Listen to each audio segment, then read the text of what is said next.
Today I'm making Sicilian Caponata as the recipe. It is a labor-intensive dish, but it is delicious and it is best eaten cold.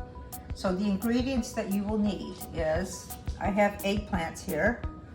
These were small ones, but even if they're large, you're probably going to need 3 large or a good basketful.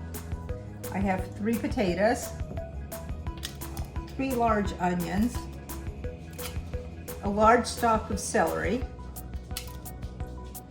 a saucepan to cook all of this in, vegetable oil to pre-fry the Caponata eggplant, olive oil for when I'm simmering everything, white wine vinegar, tomato paste, green olive, salt and pepper. A lot of people like capers. I don't, so I'm excluding capers from the recipe.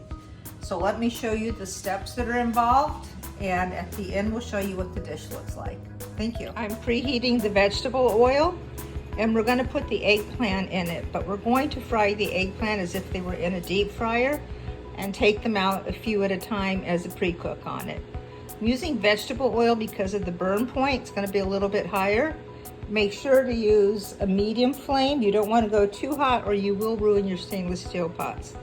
And my eggplants are grown from my own garden. I'm using the white ones and then just the regular long black ones. They are organic as well. So here's my eggplant. It's frying at about 340, 350 degrees. You could use one of those plastic spatulas that maintain up to 500 degrees. They sell them at a lot of the high-end stores. Or you could use a regular stainless steel to stir them.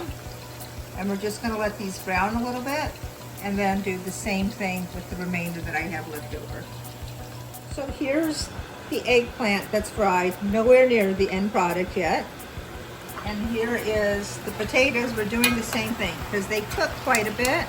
We're just going to brown them lightly so that they have a little bit more flavor and they cook evenly with the onions and everything.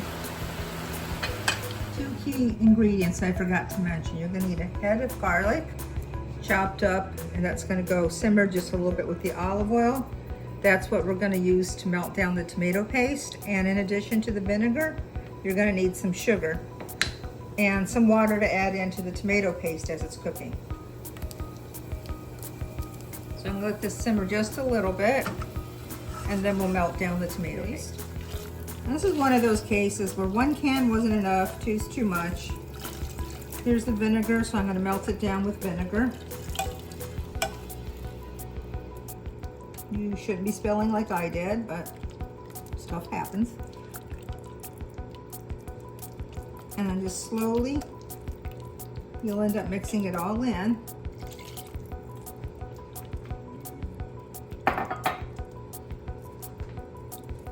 Okay, so the white wine vinegar has been absorbed. I'm going to put in a little bit of water.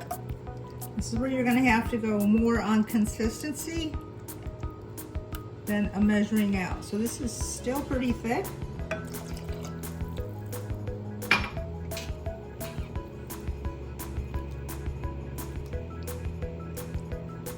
Perfect. And now the sugar.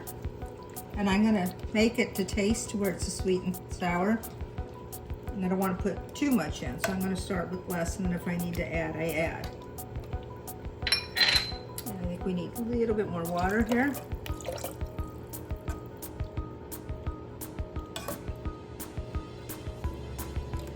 There we go, that's the perfect consistency.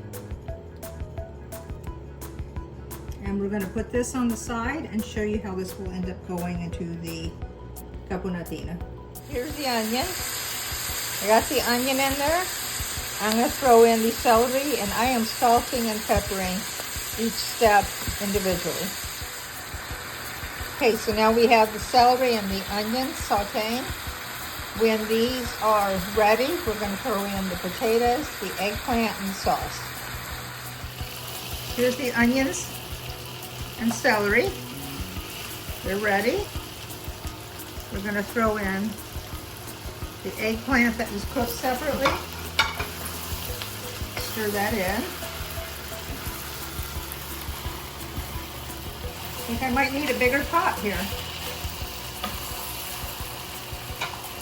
And then I have the potatoes that were also cooked separately.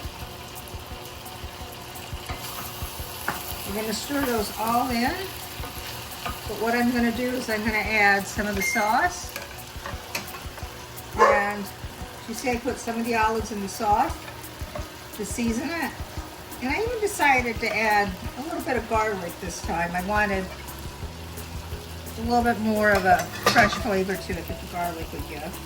I'm sorry, not the garlic, the oregano as well. You see how this is looking. I'm going to turn down the heat because this is going to cook at really low heat.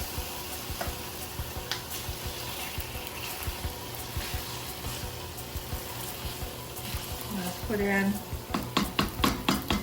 the rest of my potatoes here.